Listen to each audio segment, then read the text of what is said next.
안녕하십니까. 오늘은 대구 부동산 하락 속도가 너무 가파르다 이런 주제로 같이 한번 살펴보도록 하겠습니다.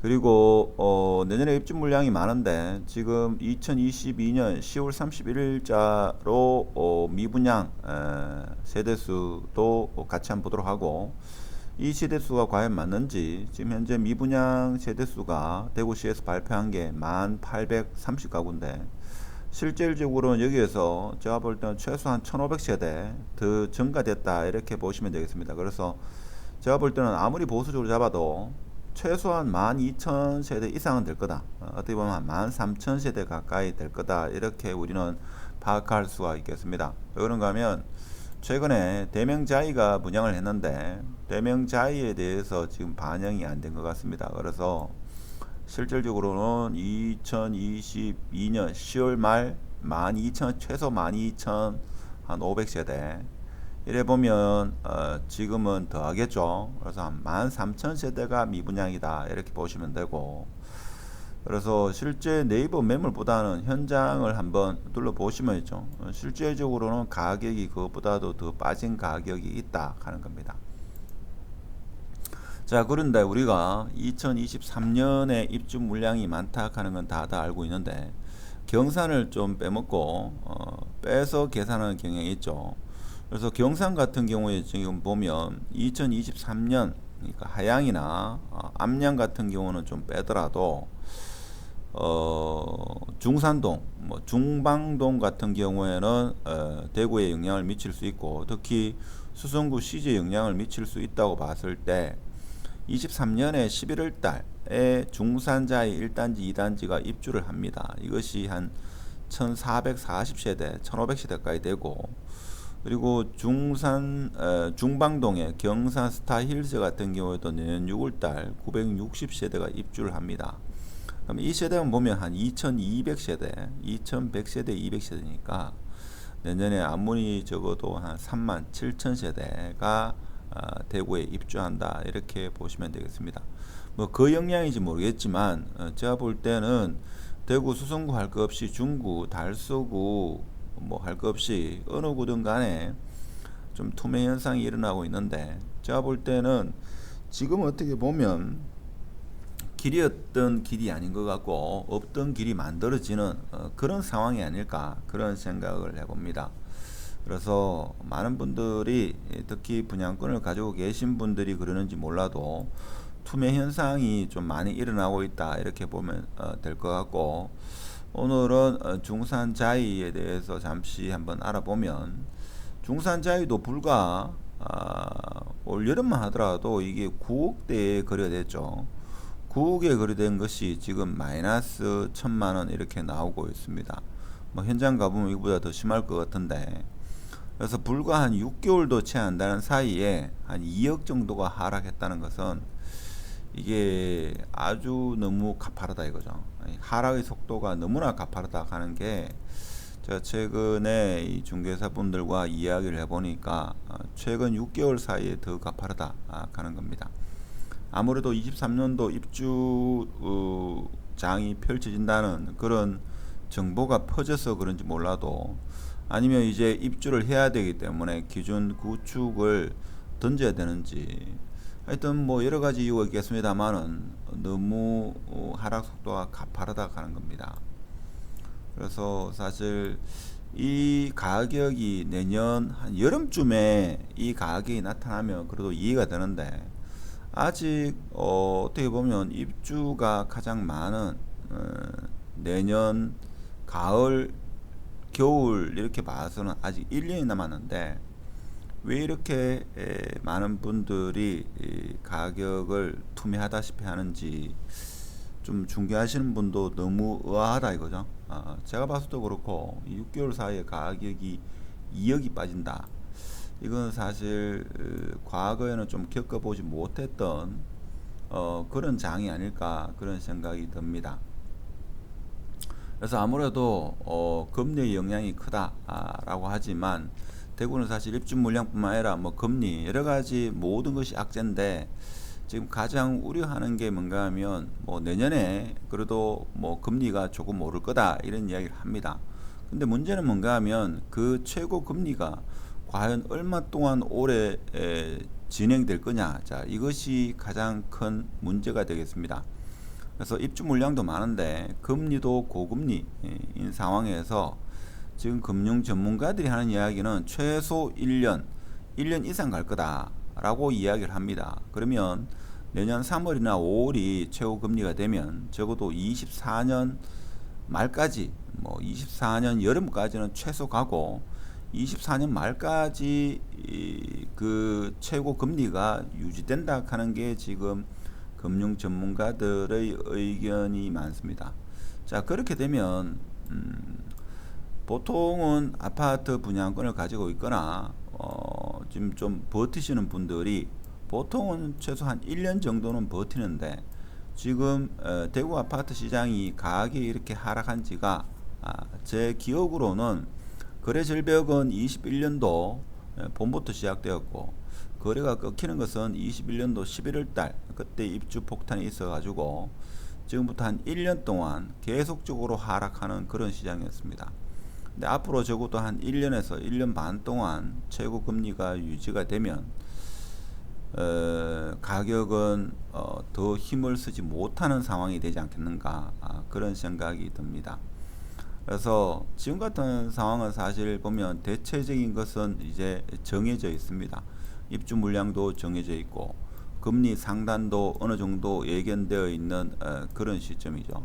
그런 시점인데 그래서 제 지인이 미국에 있는데 미국에 있는 지인하고 얼마 전에 연락을 해보니까 23년이 문제다. 미국 사회에서도 그런 이야기를 한다고 합니다. 그래서 침체가 올 거다라는 그러한 사실이 미국 사회에서도 퍼져 있다고 합니다. 그래서 과연 제가 볼 때는 이 어려운 시기를 어떻게 잘 견디냐. 자, 이것이 제가 볼 때는 아파트 투자에서 그리고 대한민국에서는 대부분의 서민들이 본인 자산의 한 70% 정도를 부동산에 넣고 있는 상황에서 가격이 떨어지는 것에 대해서 그렇게 좋아할 사람은 많지 않다. 저는 그렇게 봅니다. 그렇지만 일부 무주택자 분들 같은 경우에는 가격 하락을 더 원하는 경우도 있는데 사실 이 가격 흐름을 뭡니까? 지켜보면서 본인이 어느 시점에 왔을 때 가격을 매수할 것이다 라는 그런 원칙이 없으면 사실 무주택자분도 제가 볼 때는 이번 하락장에서 매수를 못할 가능성이 상당히 크다 하는 겁니다. 예를 들면 여기 중구에 입주가 많죠. 입주가 많은데 청라힐스 자이가 만일에 지금 국민평형 같은 경우에 지금 한 6억대 옵션하고 합치면 한 6억 정도 이렇게 볼 수 있죠. 자, 이런 상황인데 만일에 지금 5억 5천이 나옵니다만은 옵션 확장 옵션 별도하면 한 6억 정도 될 겁니다. 근데 이 가격을 알고 있다가 한 6개월 지나가지고 이게 한 6억 5천이 되었다. 그러면 대부분의 사람들이 매수를 잘 하지 못한다 하는 겁니다. 그렇죠? 그래서 자기만의 어떤 원칙이 있어야지만 폭락장이든 하락장이든 간에 그때 무주택에서 이제 집을 하나 매수할 수 있는 그런 기회를 잡을 수 있다 하는 겁니다. 그래서 오히려 상승장에서는 무주택을 탈출하는 경우도 있습니다만은 하락장에서는 오히려 제가 볼 때는 더 사기가 어려운 상황이 되지 않겠는가 그런 생각이 들고 바닥은 오히려 있죠. 한번 그 다주택자분들이 먼저 집을 사고 그리고 무주택자분이 집을 사는 그러한 패턴으로 진행되었기 때문에 제가 볼 때는 무주택자분은 역시나 집을 사기 좀 어려운 시장이 되지 않겠는가. 그리고 이 하락장이라든지 공포장이 내년 1년으로 끝날 것 같지 않다는 그런 생각이 들죠.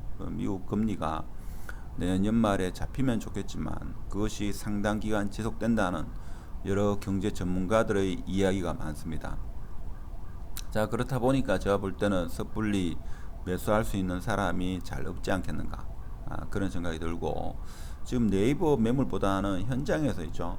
현장에 가보면 실질적으로 매물은 제가 볼 때는 가격이 더 하락된 그러한 상황에서 나오는 매물이 많습니다.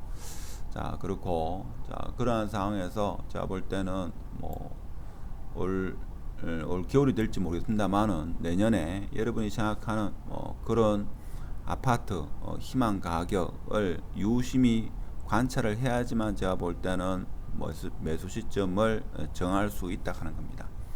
그래서 관심 있는 분은 제가 책을 여러 권 냈으니까 아래에 있죠. 링크에 대구 부동산 분석 매수 후보 리스트 같은 경우에는 중구 달수구 지역에도 매수 후보 리스트가 있으니까 이 아파트를 유심히 관찰해 보시면 많은 도움이 될 거고, 아니면 수성구 같은 경우에도 사실 지금 하락이 얼마만큼 지속될지는 알 수가 없습니다. 그래서 수성구 아파트 같은 경우에도 흐름이 과거와는 좀 다른 패턴이 되지 않겠는가, 그런 생각이 많이 듭니다. 그래서 수성구 아파트를 입성하시려고 생각하시는 분은 수성구 아파트 70개 분석을 해놨으니까 위험과 기회 그리고 타이밍에 대해서 한번 읽어보시면 제가 볼 때는 최저점은 아니더라도 무릎 정도에서는 살 수 있는 그러한 기본은 형성되지 않겠는가, 그런 생각이 들고, 그리고 제가 볼 때는 지금 분양권을 가지고 계신 분은 정말 잔금을 칠 여력이 안 되면 어쩔 수 없이 매도를 해야 되겠지만, 제가 볼 때는 이 어려운 시기 앞으로 1년, 최소 1년에서 1년 반 정도는 버티면 제가 볼 때는 반드시 좋은 날이 오리라, 저는 그런 생각을 합니다. 근데 이게 집단적으로 사람들이 공포를 느끼다 보니까 너도 나도 좀 매도를 먼저 하려는 그런 경향이 있는데, 사실 뭡니까, 매를 맞기 전에 그때가 공포가 있지 실제 매를 맞아 보면 또 그렇게 아프지 않을 수도 있는 겁니다. 그래서 너무 공포를 느낄 필요가 있겠는가, 이런 생각도 사실은 많이 들죠. 그래서 물론 어렵기 때문에 잔금을 칠 여력이 안 되기 때문에 구축을 매도하거나 분양권을 아주 헐값에 이렇게 던지는 경우가 있습니다만은, 제가 볼 때는 좀 가능하면 좀 버티는 방향으로 제가 볼 때는 해야지만 대구 부동산이 그래도 지금 상황에서 어느 정도 견디면서 지나가지 않겠는가, 그런 생각이 듭니다. 그래서 너무 어렵게 생각하지도 마시고 또 너무 안이하게 생각해서도 안 될 것 같습니다. 입주장이 많이 남아있는데도 불구하고 벌써 이렇게 가격 흐름이 가파르게 하락하면 내년에는 정말 어려운 시장이 펼쳐지니까 개별적으로 단단히 좀 준비를 해야 된다. 그렇지만 하나의 희망은 제가 볼 때는 정부 정책이 조만간에 좀 완화 기조가 많이 되지 않겠는가, 그러면 거래가 좀 살아날 수도 있다 하는 그런 희망 섞인, 그 중에서도 제가 볼 때는 가장 큰 게 다주택자 취득세 중과가 해제가 되지 않겠는가, 그런 생각을 해봅니다. 그리고 어떻게 보면 5년간이죠. 미분양. 근데 미분양이 5년간 양도세 면제한다. 그것이 가장 강력한 신호 같지 않겠는가, 그런 생각도 해봅니다. 자, 오늘은 두서없이 경산 중산자이가 6개월 만에 마이너스 2억이 하락하고 대구 전 지역의 하락폭이 너무나 심해서 아직 입주가 23년도 본격적인 입주가 남아있는데도 불구하고 투명 현상이 좀 일어나가지고 걱정하는 그런 마음에서 영상을 한번 올려봅니다. 그래서 희망하시는 분은 아래 사이트에 제가 집필한 전자책이 있으니까 읽어보시면 내년도에 구매를 희망하시는 분한테는 많은 도움이 되지 않겠는가, 그런 생각에서 영상을 올려봤습니다. 마치도록 하겠습니다. 감사합니다.